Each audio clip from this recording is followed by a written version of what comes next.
Bienvenue à tout le monde. J'espère que vous allez tous bien en ce dimanche 10 mai, pardon. Déjà, nous sommes au mois de mai.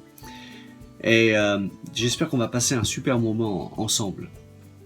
Simplement pour introduire ce moment, simplement une petite pensée qui m'est venue cette semaine.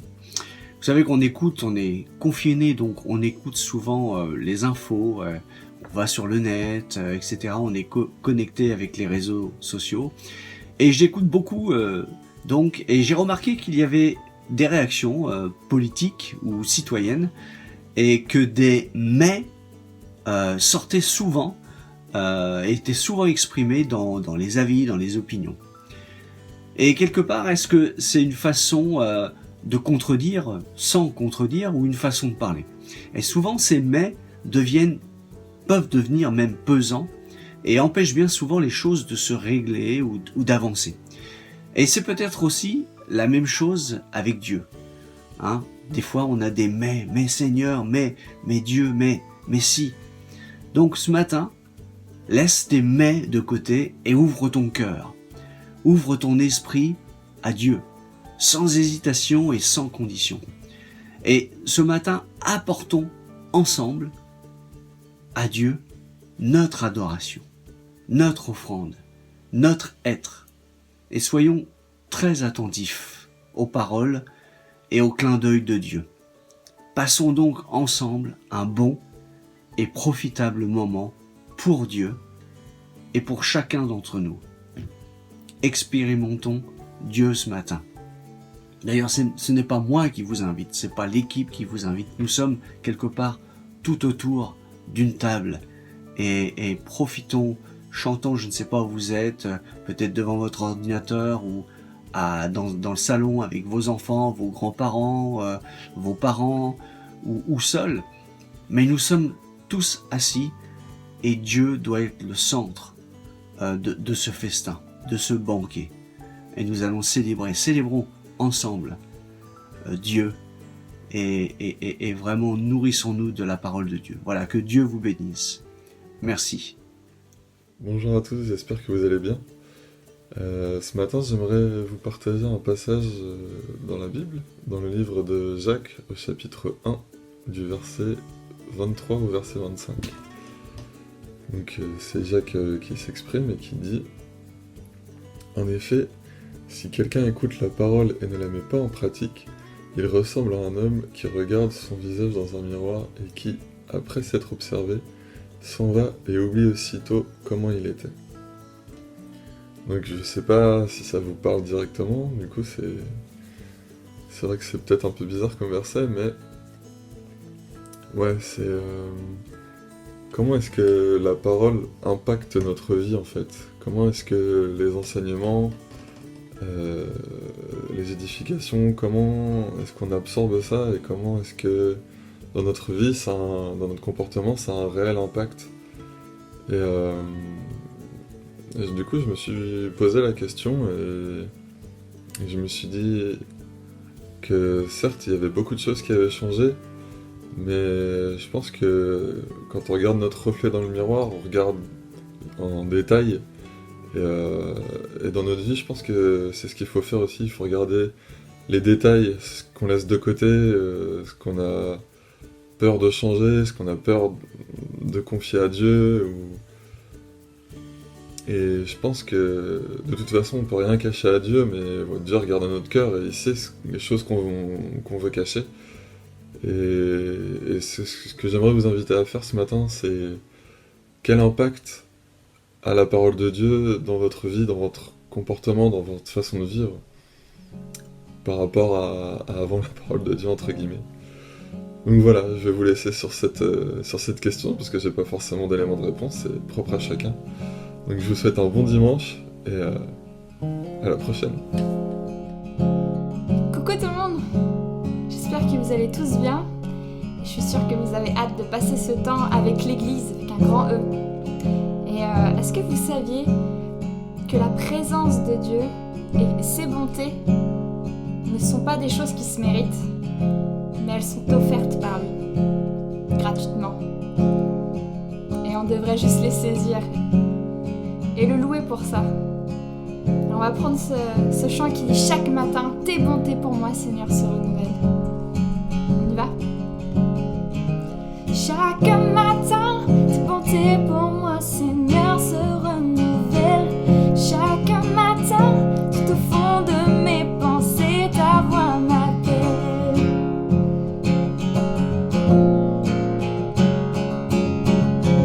Chaque matin, par amour, tu viens pourvoir à mes besoins. Chaque matin, je choisis d'ouvrir mon cœur à l'Esprit Saint. Même dans l'épreuve, tu fais naître en moi tes fleuves. Tu es mon Dieu, et je veux te louer. C'est dans tes yeux que je veux puiser ma paix, ma force et ma sécurité. Oui, en tout temps, je te chanterai.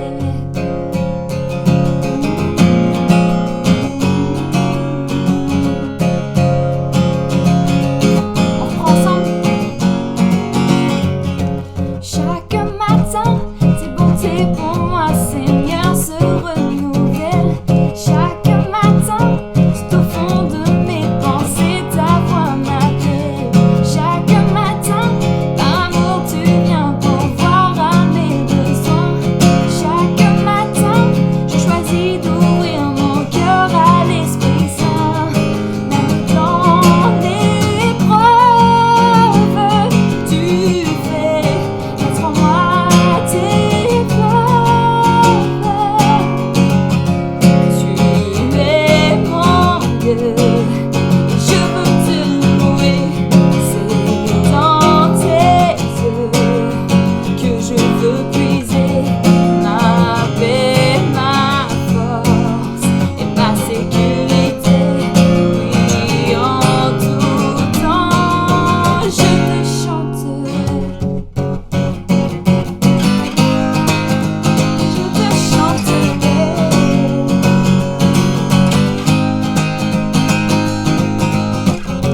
Dans le désert et la souffrance, dans le bonheur et l'abondance, je sais que tu es là. Tu restes près de moi. Oh, dans le désert et la souffrance, dans le bonheur et l'abondance, je sais que tu es là. Tu restes près de moi. On y va.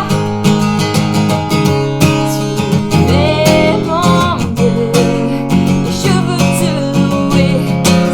C'est dans tes yeux que je veux puiser ma paix, ma force, ma sécurité. Oui, en tout temps, je te chanterai. Tu es mon Dieu, et je veux te louer.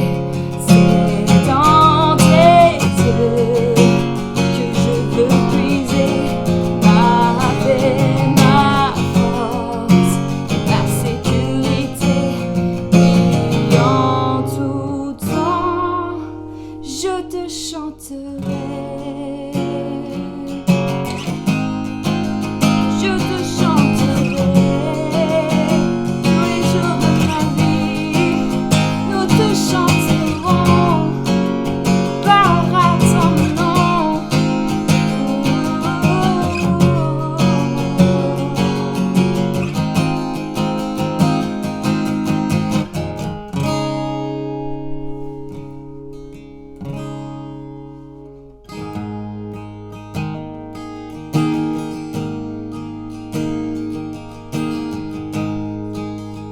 J'avais vraiment à cœur cette prochaine chanson.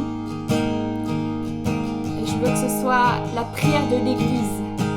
et pas une prière individuelle. Je vous laisse la découvrir. Si vous la connaissez, chantez avec moi. Nos cœurs, Père, dans cette nation.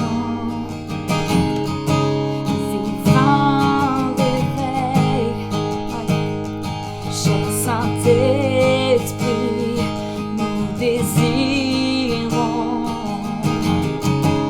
vivre en réveil. Toi et pour toi seul, mon âme s'éveille, mon âme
juste un temps calme, c'est comme vous voulez.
L'atmosphère change maintenant, car l'Esprit du Seigneur est là.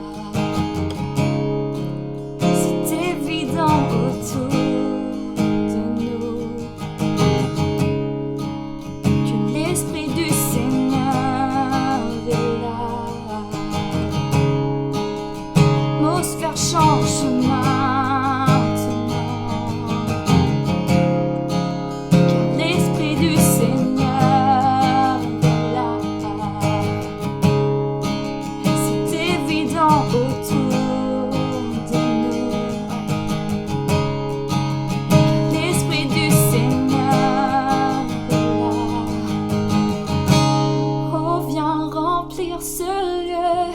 Nos cœurs de ton amour, car il nous entoure. Nous sommes venus pour toi, rencontrer ton amour, car il nous entoure. Oh, viens remplir ce lieu, nos cœurs de ton amour.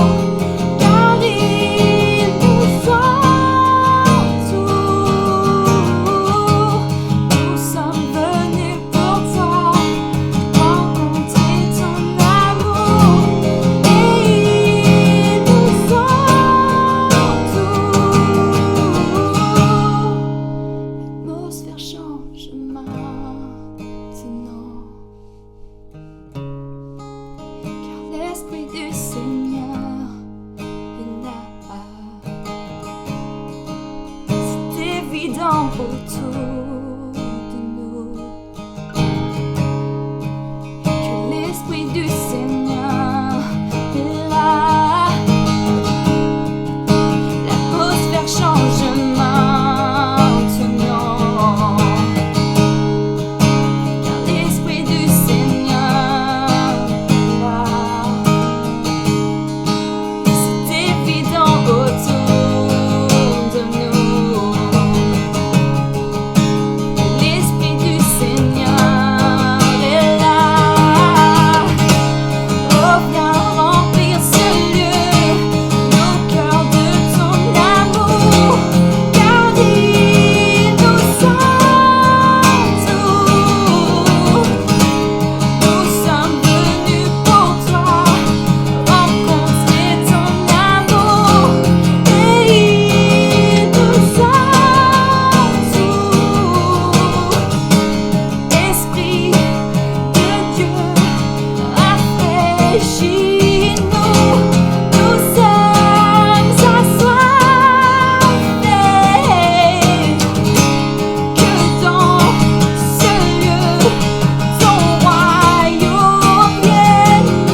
Nous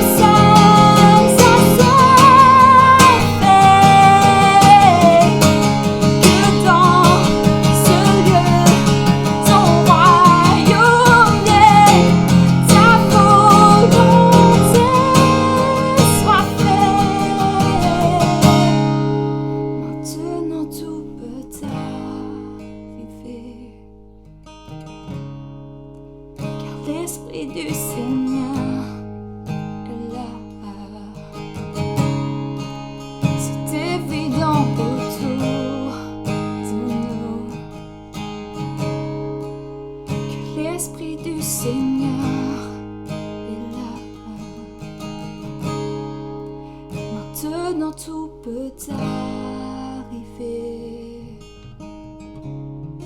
car l'Esprit du Seigneur est là. C'est évident autour de nous que l'Esprit du Seigneur est là.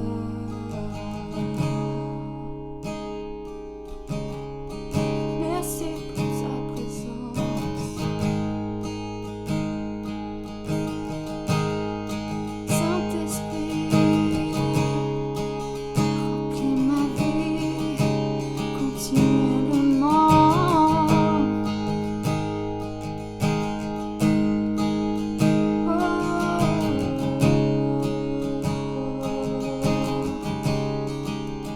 Jésus, tu me sais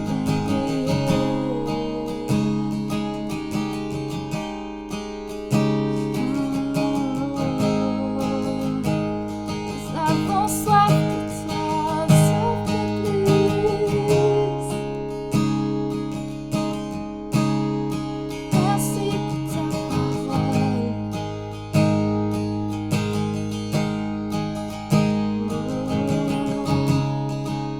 Majestueux tu es, majestueux tu es.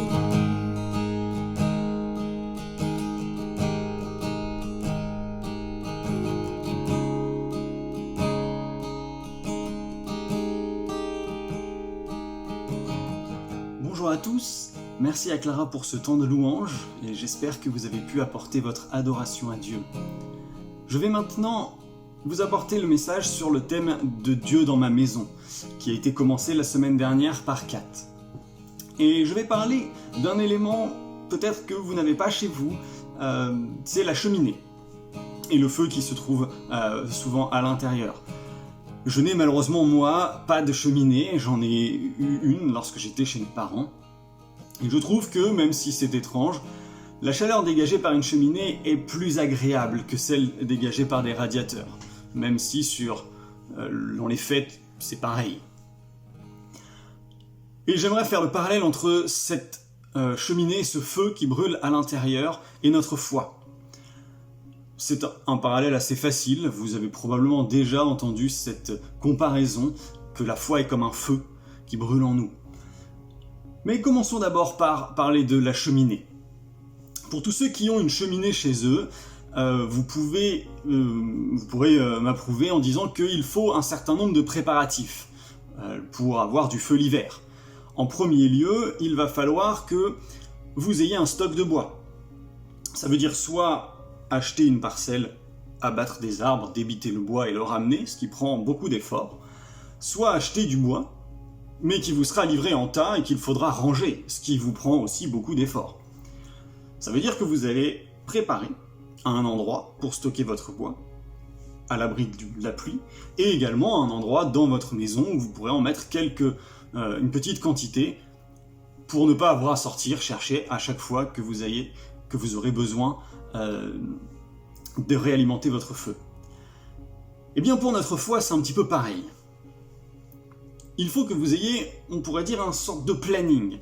Alors, planning est un terme un peu rigide, mais il s'agit essentiellement de prévoir du temps avec Dieu. Ça peut être tous les jours, le matin, le soir, un temps pour prier. Ça peut être plusieurs fois dans la semaine, un temps pour méditer, étudier la Bible. Ça va être une ou plusieurs fois dans la semaine un temps pour partager avec d'autres chrétiens, comme par exemple nous sommes en train de le faire ce matin. Je ne parle pas de ce que vous allez faire pendant ce moment, mais de la programmation de ces temps. Et je trouve que c'est particulièrement important à l'heure actuelle d'y penser. Nous sortons d'une période de confinement où nous avions pour la plupart plus de temps, ou du moins moins d'activités, et nous allons progressivement nous déconfiner et avoir donc plus d'activités. Nous allons retrouver une routine qui, bien souvent, nous écarte de Dieu. Non pas volontairement, parce que nous avons tous des activités et que ces activités sont justes et bonnes. Toutes les tâches ménagères, administratives, le travail, toutes ces choses-là sont importantes. Mais parfois elles prennent plus que nécessaire. Elles nous détournent de ce temps que nous devrions passer avec Dieu. Or, pour revenir à cette cheminée, si vous voulez avoir du bois pour l'hiver, eh bien il faut le préparer en été. Parce que si vous attendez l'hiver, vous aurez froid en attendant qu'on vous livre votre bois. Avec votre foi, c'est pareil. Si vous n'avez pas pris de temps lorsque tout va bien pour méditer, pour parler avec Dieu, pour prier, pour vous ressourcer, pour préparer une réserve, lorsqu'arrivera le temps difficile, et il arrivera, tout le monde passera par des moments difficiles, eh bien, vous n'aurez pas de réserve, justement. Et vous aurez du mal à alimenter votre feu. Je vais illustrer cela par un premier verset, enfin plusieurs versets dans Éphésiens, au chapitre 1, les versets 17 à 19. Éphésiens 1, versets 17 à 19. « Je prie que le Dieu de notre Seigneur Jésus-Christ, le Père de gloire, vous donne un esprit de sagesse et de révélation qui vous le fasse connaître. Je prie qu'il illumine les yeux de votre cœur pour que vous sachiez quelle est l'espérance qui s'attache à son appel, quelle est la richesse de son glorieux héritage au milieu des saints, et quelle est l'infinie grandeur de sa puissance qui se manifeste avec efficacité par le pouvoir de sa force envers nous qui croyons. » Ces versets peuvent paraître un peu obscurs, mais Paul s'adresse aux Éphésiens en leur disant finalement « Voilà ce que moi je connais de Dieu. Et je prie pour que vous le découvriez. » Finalement, il leur dit « Préparez-vous à voir tout cela. Préparez votre cœur à recevoir ces merveilles. » Cela nécessite, comme je le disais, un temps de préparation, un temps pendant lequel vous allez prendre du temps pour prendre du temps avec Dieu. C'est un petit peu, on pourrait dire que c'est un peu humoristique de dire ça, mais vous allez prendre du temps pour programmer le temps que vous prendrez avec Dieu, afin d'accumuler ce qui vous sera nécessaire dans les moments difficiles. Ensuite, pour revenir à notre cheminée, il y a la partie du nettoyage. Avant de faire du feu, vous allez devoir nettoyer et entretenir votre cheminée. Et tous ceux qui en ont une, je reviens encore à cela, vous savez qu'il faut retirer les cendres, mais également ramoner la cheminée. Et puis on pourrait même dire balayer un peu devant la cheminée tout ce qui est tombé. Ça nécessite un entretien. C'est la même chose pour nous. Dans une cheminée, si vous laissez des cendres, l'air n'arrive plus et la flamme va s'étouffer. Si vous laissez la cheminée s'encrasser, la fumée ne s'échappera pas et vous allez vous étouffer. Eh bien, dans notre vie, il va y avoir des cendres. Parce que, en tant qu'hommes, nous sommes pécheurs, tous. Et il va y avoir ce que le feu aura brûlé et qui va rester au fond de la cheminée, et qu'il faut dégager régulièrement. Cela va être ces temps de repentance, ces temps de réflexion par rapport à ce que l'on fait, à ce que Dieu nous a demandé, ces temps où on se met devant lui et où on remet les choses à plat. J'ai plusieurs choses pour illustrer cela. Je pense à l'histoire de David. À la fin de sa vie, dans 2 Samuel au chapitre 23, il dit « J'ai été juste devant l'Éternel durant toute ma vie. » Ce verset peut paraître étrange. Nous savons qu'il a péché. Nous savons qu'il a commis des choses parfois horribles. Pourtant, il dit « J'ai été juste devant l'Éternel ». Cela, c'est parce qu'il avait un cœur humble. Et il savait se repentir. Dieu l'a puni de ses fautes, mais Dieu l'a traité de manière juste par rapport à son comportement. Et il pouvait donc dire « j'ai été juste ». Un peu comme cette image de la cheminée. Il retirait régulièrement les cendres. Il faisait attention que son péché ne s'accumule pas. Et il retirait tout cela pour le jeter dehors, afin que l'âtre de la cheminée reste belle et propre pour accueillir le feu, pour que sa foi en Dieu ne soit pas entachée par la suie qui macule le conduit. Et ainsi, il pouvait se dire juste, même s'il a péché, parce que Dieu pardonne à celui qui demande pardon. Et je vais illustrer cela encore toujours dans la lettre aux Éphésiens, cette fois-ci au chapitre 4, versets 25 à 30. Paul s'adresse aux Éphésiens en disant « C'est pourquoi, vous débarrassant du mensonge, dites chacun la vérité à votre prochain, car nous sommes membres les uns des autres. Si vous vous mettez en colère, ne péchez pas.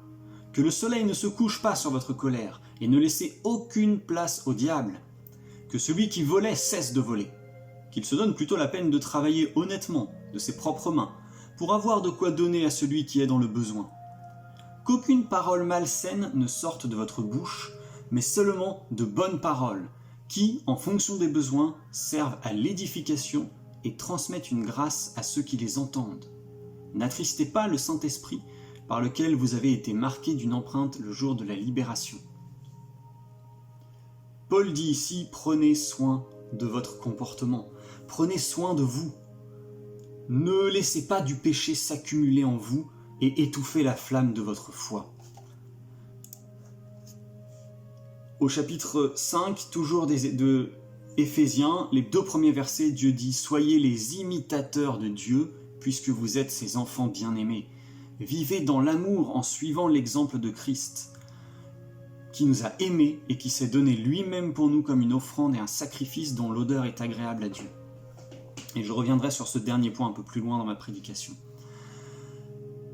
Sachons entretenir l'âtre, la cheminée dans laquelle nous faisons brûler notre foi.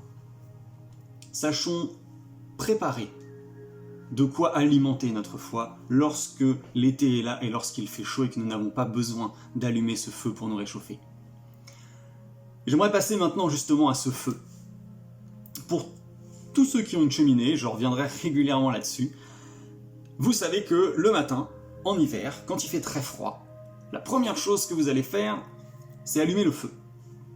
Par exemple, pour une journée où vous êtes chez vous toute la journée.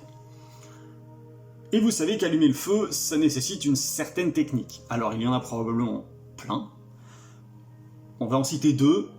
La méthode papier ou journal avec des boîtes de camembert vides et puis quelques branches. Et on allume avec une allumette, un briquet, etc. Ou la méthode allume-feu, qui sont les petits cubes que vous connaissez bien, avec toujours les petites branches au-dessus. Pourquoi est-ce qu'on procède de cette manière? C'est que si vous mettez votre journal et une grosse bûche dessus, le journal va brûler et c'est tout. De la même manière avec votre allume-feu. Avec l'allume-feu, c'est possible que ça prenne. Mais en général, on met des branches plus petites. Parce qu'au début, la flamme sera petite. Et bien c'est pareil avec notre foi. Vous avez d'un côté la personne qui a déjà une expérience avec Dieu. Et vous et moi savons bien que parfois on traverse des épreuves. Des moments difficiles, des moments où on a l'impression que malgré nos prières, malgré tout ce que l'on peut faire, toutes nos supplications à Dieu, la flamme reste petite et on a l'impression qu'il ne se passe rien. Eh bien c'est comme quand vous démarrez votre feu dans votre cheminée en hiver. La flamme, elle est petite et elle vous réchauffe pas beaucoup. Mais vous savez qu'en en prenant soin, en l'alimentant de manière adaptée, elle va croître jusqu'à devenir un feu qui vous réchauffera et qui réchauffera l'ensemble de votre maison. C'est la même chose dans notre vie. Parfois nous sommes confrontés à des tempêtes, parfois nous sommes confrontés à des situations difficiles et la flamme de notre foi, on a l'impression qu'elle ne réchauffe plus rien. Eh bien, ne soyons pas dans le désespoir, ne nous décourageons pas. Sachons prendre soin de cette foi et l'alimenter continuellement, progressivement, afin de la laisser reprendre des forces. Et même si on ne voit pas l'effet immédiatement, eh bien, sachons qu'elle va continuer de grandir. Parfois, on aurait envie que Dieu prenne un lance-flamme et allume la cheminée au lance-flamme. Dans nos situations difficiles, on aurait envie que Dieu arrive et règle tous nos problèmes et que notre foi reparte en flamboyant. Malheureusement, ce n'est pas souvent le cas.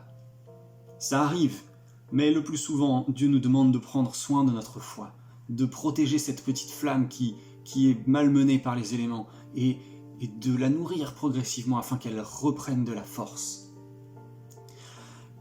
Je m'appuierai encore sur des versets dans la Bible, dans 1 Timothée. Paul s'adresse à Timothée au chapitre 1, au versets 18 et 19. et je lirai ensuite un passage dans 1 Timothée 4. « Timothée, mon enfant, voici l'instruction que je t'adresse. Conformément aux prophéties faites à ton sujet, et t'appuyant sur elles, combat le bon combat, en gardant la foi et une bonne conscience. Cette conscience, quelques-uns l'ont rejetée, et ils ont fait naufrage par rapport à la foi. » Et dans 1 Timothée 4, au chapitre 4, au verset 13 à 16, « En attendant que je vienne, applique-toi à lire les Écritures dans l'assemblée, à encourager, à enseigner. Ne néglige pas le don que tu as reçu, celui qui t'a été donné d'après une prophétie. » Et je passe au verset 15, « Occupe-toi de ces choses, donne-toi tout entier à elles, afin que tes progrès soient évidents pour tous. Veille sur toi-même et sur ton enseignement. Mets-y de la persévérance, car en agissant ainsi, tu te sauveras toi-même ainsi que ceux qui t'écoutent. » Dans ce passage, Paul, si on résume, dit à Timothée, persévère dans la foi. Ne lâche pas l'affaire, si on veut utiliser des termes un peu plus modernes. Persévère. Lorsqu'on dit à quelqu'un de persévérer, ça veut dire qu'il ne voit pas les résultats de ses efforts. Et on lui dit continue et tu verras les résultats de tes efforts. Dans cette situation, Timothée a besoin d'encouragement. Et parfois, on est comme Timothée dans cette situation. On est découragé parce que la flamme de notre foi, elle semble petite et inutile. Et Dieu nous dit persévère. Continue à entretenir cette flamme pour qu'elle puisse reprendre des forces. L'autre petite chose, je vais juste faire une petite aparté, il y a une autre façon d'interpréter cette petite flamme. C'est celui qui vient à Jésus pour la première fois. Et Romains au chapitre 14 verset 1 dit « Accueillez celui qui est faible dans la foi sans discuter ses opinions. » Soyons attentifs à ne pas être agressifs, à ne pas avoir des paroles dures et cassantes envers les nouveaux convertis, si on peut dire ça, plutôt les gens qui sont jeunes ou fragiles dans la foi, afin qu'ils ne laissent pas cette flamme s'étouffer. Sachons entretenir cette flamme. Et je vais revenir maintenant à notre feu, dans notre cheminée. Tous ceux qui ont une cheminée, vous savez que pour que le feu brûle toute la journée, il faut s'en occuper toute la journée. Ce n'est pas « j'ai allumé le feu, la flamme est partie, elle a pris, j'ai mis des bûches et je suis tranquille pour la journée ». Ça ne marche pas comme ça. Il va falloir remettre du bois régulièrement, en fonction de votre cheminée et du bois que vous mettez. Ça veut dire qu'il faut y penser. Et ça veut dire qu'il faut y penser tout le temps. Pour ceux d'entre vous qui ont pu être dans cette situation, vous voyez très bien ce que je veux dire. Vous êtes en train de vous vaquer à vos occupations, et d'un coup, l'illumination, la cheminée. Est-ce que quelqu'un a remis du bois dans le feu? Et vous vous précipitez à la cheminée, et vous avez deux solutions. Soit il n'y a plus rien, et vous recommencez à zéro. Soit, au contraire, il restait des flammes, des braises, et le feu reprend. Ça veut dire qu'il faut que dans toutes vos activités, quoi que vous fassiez, vous pensiez régulièrement à « est-ce que ça fait pas trop longtemps qu'on a mis du bois dans le feu ?» Avec notre foi, c'est pareil. Nous avons tous une activité, et nous allons reprendre une activité plus intense dans les semaines qui viennent. Soyons attentifs à toujours garder en tête notre foi dans nos activités. Je veux dire par là, il y a de nombreux versets qui disent « prier sans cesse ». Mais c'est surtout que nous sommes des témoins de Dieu et nous devons faire attention à notre comportement et à notre façon d'agir dans nos activités, particulièrement dans un grand groupe de personnes. Vous connaissez tous l'influence du groupe sur la personne. Et ce sont des faits de société qui sont connus. On dit bien que dans des circonstances particulières, où il y a des grands rassemblements, les gens peuvent se retrouver embarqués par la foule à faire des choses qu'ils n'auraient jamais imaginé faire. En tant que chrétiens, c'est pareil. Soyons attentifs à ne pas nous laisser entraîner par la situation ambiante, par nos activités, mais toujours garder à l'esprit: est-ce que ce que je fais, ce que je dis, ce que je prévois de faire est juste devant Dieu? C'est cela que j'essaye de mettre en évidence avec cette pensée de penser toujours à notre foi. Je ne sais pas si je suis très clair, mais soyons attentifs à ce que nous disons, à ce que nous faisons, à notre manière de nous comporter. Pas seulement pour notre témoignage, mais même par rapport à notre propre foi, à ne pas l'étouffer nous-mêmes par nos actions, parce que nous nous laissons distraire, détourner de cette nécessité qu'est d'entretenir cette foi et de veiller sur elle. Là encore, il y a de nombreux versets qui peuvent illustrer cela, et je prendrai 2 Timothée cette fois-ci au chapitre 1 et au verset 6. Paul s'adresse à Timothée toujours, « Je te le rappelle, ranime la flamme du don de Dieu que tu as reçu lorsque j'ai posé les mains sur toi. » Pensez continuellement à entretenir, et surtout, même indépendamment d'entretenir, pensez à garder cette foi en bonne santé, sans avoir besoin de remettre quelque chose dessus, sans avoir besoin de l'alimenter, mais sachez qu'elle est là, toujours. Et ça vous permettra aussi de vous rappeler continuellement que Dieu est là. Il est là lorsque nous sommes en train de prier, mais il est là lorsque nous sommes en train de pécher. Et ne nous voilons pas la face, nous péchons tous, continuellement. C'est notre nature. C'est pour ça qu'il y a tant de cendres qui s'accumulent dans cette cheminée.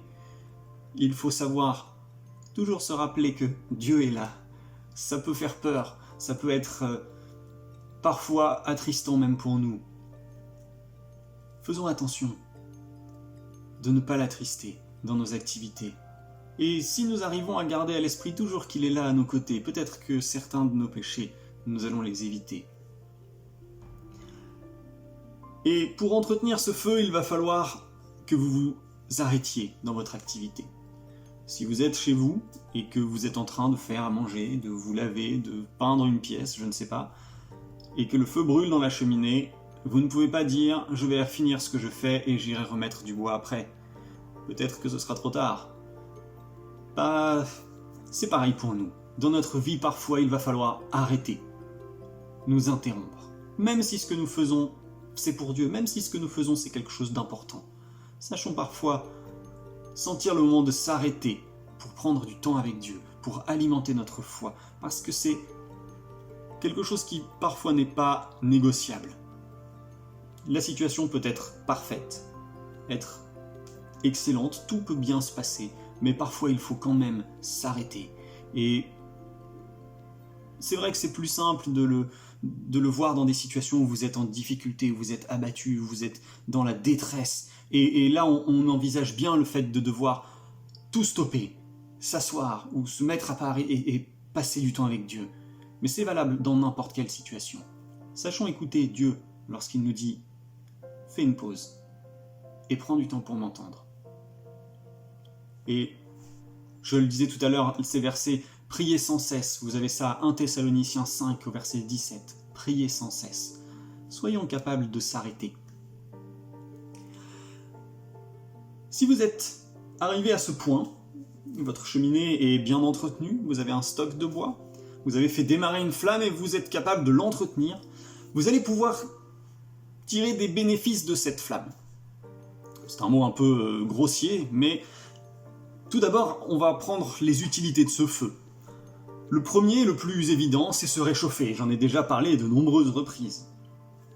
On oppose toujours le froid au chaud dans l'activité et le sommeil. On dit bien l'hiver que la nature est en sommeil. Et on visualise bien le fait que le froid va nous engourdir, va nous étouffer, nous éteindre, nous ralentir.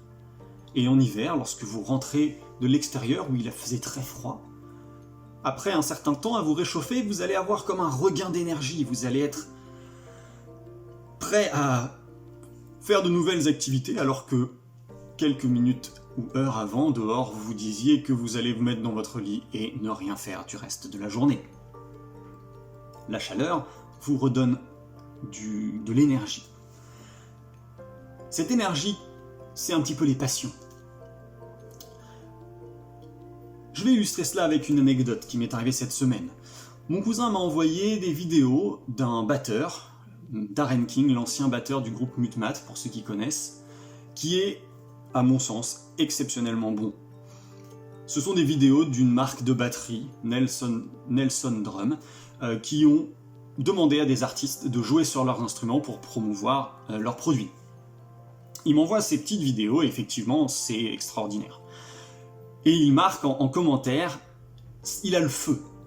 Et ça m'a interpellé par rapport à cette prédication en me disant, mais est-ce que j'ai le feu? Qu'est-ce qui me fait vibrer? Je vais essayer de décrire ça, mais je ne trouve pas toujours les mots. Quelle est votre passion? Ça peut être la musique, ça peut être un bon repas, admirer une peinture, la nature, voir vos enfants, regarder un match de sport, de foot. Qu'est-ce qui vous fait vibrer? Qu'est-ce qui vous donne une énergie? Qu'est-ce qui vous donne envie de partager ça avec les autres, de vous réjouir, de crier, de sauter, Vous voyez, je ne trouve pas mes mots. Lorsque je regardais ces vidéos, je me disais, c'est tellement excellent et j'ai envie de le partager avec d'autres personnes en me disant, waouh, ça c'est bon, ça donne envie, ça donne envie de vivre. Quelles sont vos passions? Qu'est-ce qui vous fait vivre? Est-ce que votre foi est une passion? Est-ce que quand vous lisez la Bible, vous êtes émerveillé, vous avez une énergie débordante, vous avez envie de partager ce que vous venez de lire avec quelqu'un? Est-ce que quand vous louez Dieu, vous êtes rempli d'une telle énergie, d'un feu qui vous dévore et vous avez envie que ça continue éternellement? Est-ce que votre foi vous réchauffe? Est-ce que votre foi vous fait vivre? Ou est-ce que votre foi, c'est simplement un élément du décor qui fait joli, un peu comme une peinture de cheminée, qui agrémente la pièce mais qui n'apporte rien? J'espère et de tout cœur je prie pour que votre foi soit cette énergie, ce feu qui vous dévore de l'intérieur et qui vous donne tellement envie de partager, qui vous donne tellement de bonheur, tellement de... Ouais, que cette foi soit un feu qui brûle en vous. Il y a de nombreux versets là encore, mais je vais pas m'étendre. Vous pourrez lire tout le chapitre 11 de Hébreux, pardon. Et je vais simplement lire un verset au chapitre 10. Le juste vivra par la foi. Le début simplement de ce verset. Le juste vivra par la foi. Est-ce que votre foi vous fait vivre? Si ce n'est pas le cas, il manque quelque chose dans votre vie. Et vous avez pu avoir fait toutes les étapes précédentes, elles ne vous servent pas à grand chose. Est-ce que votre foi vous fait vivre? J'ai l'impression que c'est quelque chose de tellement important, et c'est quelque chose qui me tient tellement à cœur. Mais voilà, continuons sur ce feu, et le feu actuellement, la cheminée, effectivement, ne sert qu'à réchauffer. Mais c'est quelque chose de récent. Le feu est dans la cheminée, qui est dans la pièce où on vit, et les maisons actuellement ont plein de pièces, mais ce n'était pas le cas à l'époque. Il y a quelques siècles, seuls les riches avaient des grandes maisons avec plusieurs pièces. Les autres possédaient une maison avec une seule pièce. Et la cheminée servait certes à se réchauffer, mais à cuire les aliments. Il est vrai que nous avons nombreux aliments qui peuvent être mangés crus. Mais lorsque l'on parle d'un repas, d'un grand repas, d'un repas de fête, ou je ne sais quoi, on pense toujours à la cuisson, à des plats préparés, cuisinés, etc. Et de la même manière que le feu fait cuire les aliments afin de ne pas nous empoisonner, est-ce que nous utilisons notre foi comme filtre de ce que nous nourrissons notre être intérieur? Je ne sais pas si je suis très clair. De quoi est-ce que vous vous nourrissez? Qu'est-ce qui rentre dans votre cœur? Quelles sont les choses que vous lisez, que vous écoutez, que vous regardez? Un peu comme un parent va prendre soin de protéger, de filtrer ce à quoi son enfant est exposé, normalement en tout cas, qu'il ne voit pas de choses violentes, qu'il ne voit pas de choses érotiques, qu'il ne voit pas de choses qui ne sont pas adaptées à son âge, pour le protéger. Est-ce que nous, dans notre vie quotidienne, nous avons la sagesse de protéger notre cœur de ce à quoi nous nous exposons volontairement, et je ne parle pas de ce que vous pouvez voir ou être confronté de manière involontaire, mais ce que volontairement vous apportez en vous, est-ce que vous le filtrez par votre foi? Est-ce que vous le faites traverser ce feu de votre foi? Il y a un exemple qui est très facile à utiliser, malheureusement, c'est la pornographie.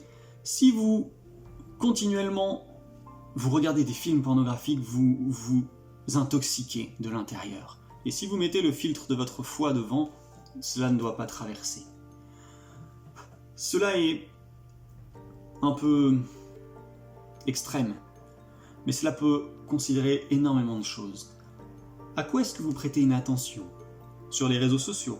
Sur ce que disent vos collègues? Nous avons partagé récemment, je ne sais plus avec qui, l'histoire des passoires.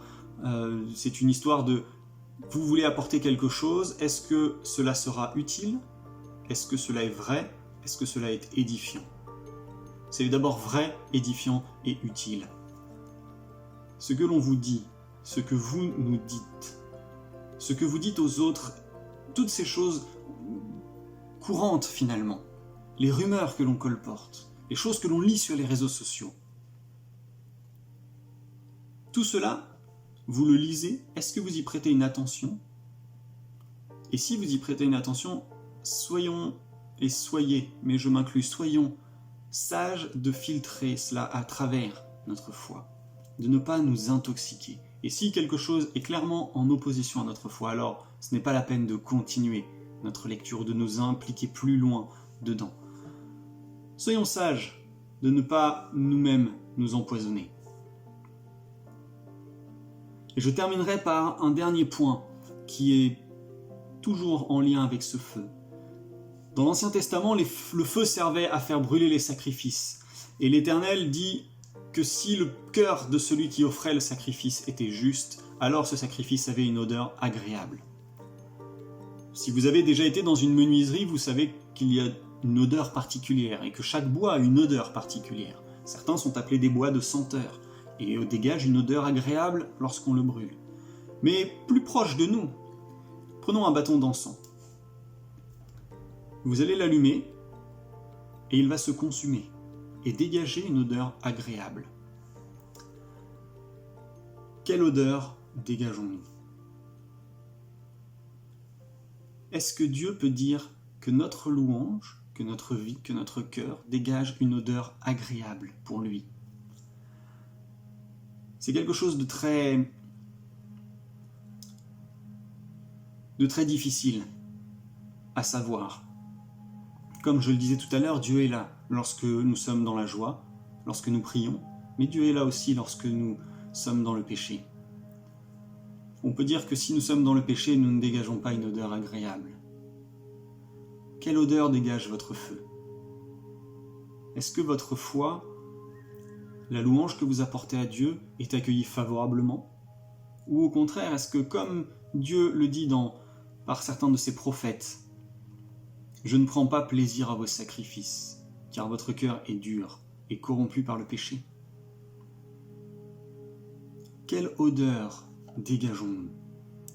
Quelle odeur notre vie apporte aux autres, d'une part, mais indépendamment de ça, à nous-mêmes? Est-ce que nous sommes vraiment une bonne odeur agréable pour Dieu? Je m'arrêterai là sur ce message sur la cheminée et le feu. Il y a énormément de choses et j'avais beaucoup de versets encore, mais malheureusement le temps passe et je vous invite éventuellement à faire vous-même une recherche. Cela peut être comme un défi ou comme un exercice si vous voulez pour cette semaine. Recherchez dans la Bible les versets qui parlent de cette foi et vous verrez qu'il y en a énormément. Je conclurai vraiment en revenant sur ce point de la passion. Est-ce que votre foi vous fait vivre? Je pense que c'est le point le plus important. Il dépend de beaucoup de choses, mais si votre foi ne vous fait pas vivre, à quoi sert-elle? Soyons attentifs dans ces temps où nous allons retrouver une activité plus variée, où nous allons revoir des gens, à ne pas oublier tout ce que nous avons appris de Dieu pendant ces temps d'isolement et de confinement. Je vous souhaite de passer un bon dimanche. J'espère que vous avez été bénis et enrichis par tout ce que vous avez pu entendre. Et je vous souhaite de reprendre une activité plus diversifiée avec vos amis et votre famille, et faites attention à vous. Que Dieu vous bénisse. Nous sommes à la fin de notre rencontre et que Dieu nous aide à mettre en pratique cette semaine ce que nous avons entendu. Il va y avoir des changements demain dans nos vies. Certains vont retrouver leur famille, certains vont retrouver le bureau, leur travail. Donc soyez prudents et que Dieu vous garde. On va continuer nos moments de prière à 19h tous les soirs.